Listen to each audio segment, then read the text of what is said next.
You're watching the Beer Wrench Garage. It's my new channel, which focuses on car projects and tools and garage-related stuff. I just want to take a minute to say, go ahead and click the subscribe button, click the thumbs up, and check the description below for a link to a video, one of my videos, for a chance to win these really, really cool gear wrench bolt biter sockets. Again, check out that video for a description of what these things do and a chance to win them. Thanks, and I hope you enjoy the rest of this video. So let's go ahead and recap real quick where we're at. So we got this 2.0 Fsi BPG Audi block stripped down to the crank and the rods and pistons. Otherwise, it's essentially a bare block. Reason we're here is we're trying to diagnose why this thing has low oil pressure, mechanically measured low oil pressure. So I rebuilt this engine, put it in this car, and drove down the driveway and got a low oil pressure light. Put a gauge on it, verified low oil pressure, brought it right back in here, dropped the oil pan in the subframe, pulled the oil pump, discovered that the oil pump pickup tube was clogged, and so replaced the oil pump pickup tube with the updated one, cleared out all the gasket material from the oil pan, sealed everything back up, drove down the driveway, low oil pressure light, mechanical gauge verified low oil pressure, and so now we've stripped down this block. Okay, so what we do know is I used the wrong type of gasket maker for the cam head, cylinder head cam cradle, and clearly that gasket wore off and plugged up the oil pump pickup tube. We know that.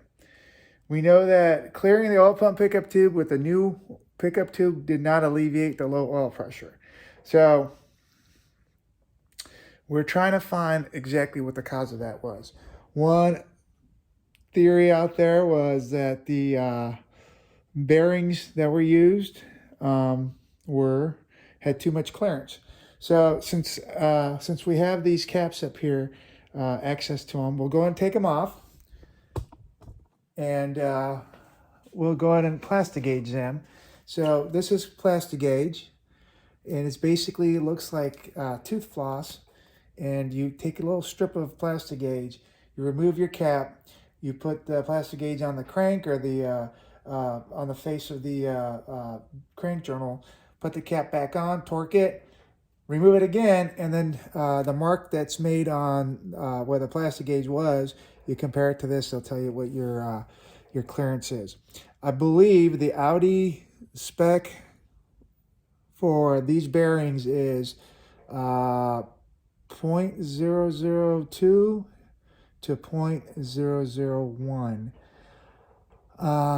So let's see what they measure, and after that we can kind of get an idea. If the bearings are way out of spec, then we'll know that we had a bearing issue.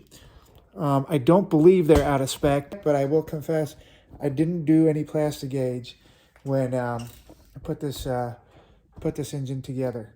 The reason I didn't do it is because I've rebuilt this engine for my other car, and I didn't plasti-gauge. I did plasti-gauge that with the bearings right out of the box, and they were just fine. So I figured out of the box bearings would be all right, and no need to worry about them.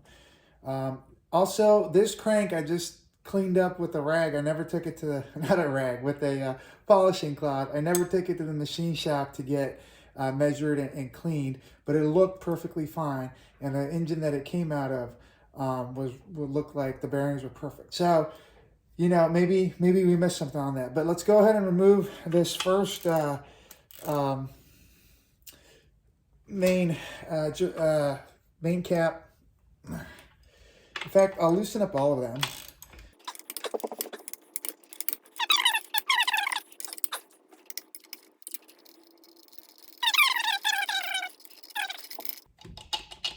So these guys are tight. You can kind of play with them and get them out.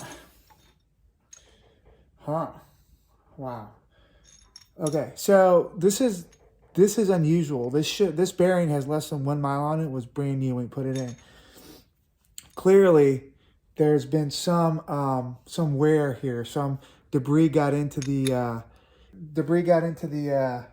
area between the journal and the bearing and scratched up the bearing. That is not what a good bearing should look like. And again, this is a brand new bearing. Was a brand new bearing. Interesting. Wow, I can feel it. Oh gosh, yeah. I don't know if you can quite see, but there is some grooves and scratches in that. Again, there's almost no use on that.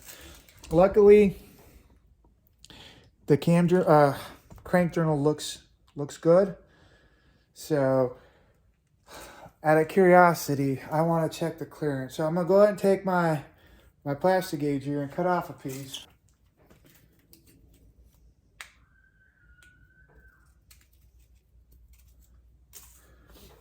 And the plasti-gauge looks like this. I'm going to set it down diagonally on our crank journal right there. And then I'm going to replace our cap, our main cap, and torque it down. So the torque spec is 65 Newton meters.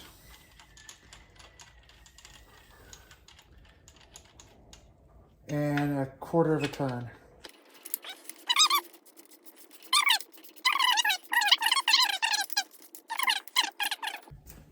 It won't do us any good because these TTY bolts have already reached their stretch. So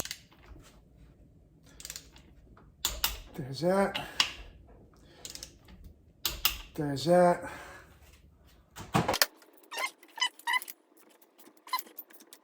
That should give us our squeeze and our crush for our plasti-gauge. And then we'll go ahead and remove them again.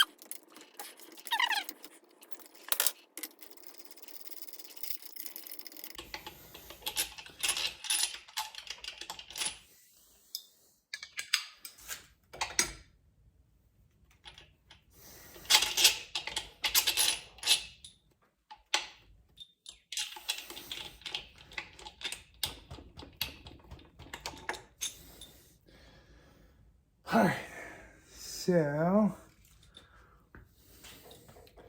if you look here,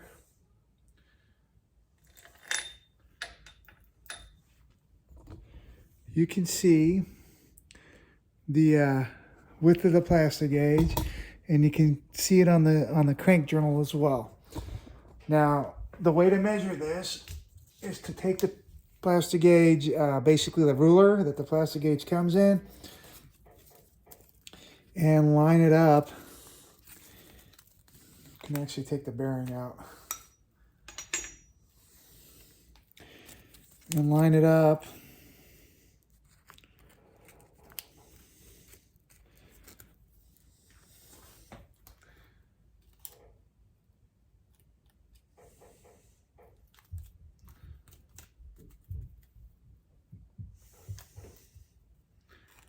And get a measurement. It's a little bit, it's less than 0.0015, but it's greater than 0.002, so 0.0018, which I believe would be in spec, okay?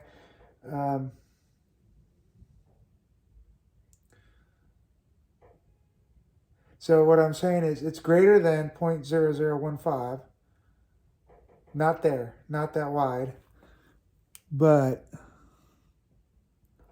yeah, I don't know if you can see that, but less than 0.002. So somewhere between 0.0015 and 0.002. It would technically be in spec. So I'll go and do the rest of the main caps, and then see if any of these are out of spec. But as you can see, this bearing is really messed up. So weird. All right. It's an important clue to our diagnosis, but it doesn't give us the final answer yet as to what caused this issue here. All right, folks. just to kind of keep this video going here, didn't want to bore you with the removal of the crank. Basically, I pulled the crank out. You can see that the nothing obvious bad there, except all the bearings are worn. The bearings are worn on the connecting rods, and then the main bearings have wear on them. Again, this engine had essentially no miles on it, literally no miles on it. So I did plasti-gauge the journals, or the bearings on the mains and the rods, and they were within spec. So there was no obvious major problems with the bearings. As you can see, there was wear on them, and so all of them, 1 through 5 on the mains, and then similar with the rod bearings, right? They have grooves and scratches in them. I just wanted to make this add-on to the video here, just to let you guys know I did pull the crank, got it out of the block. I do not see any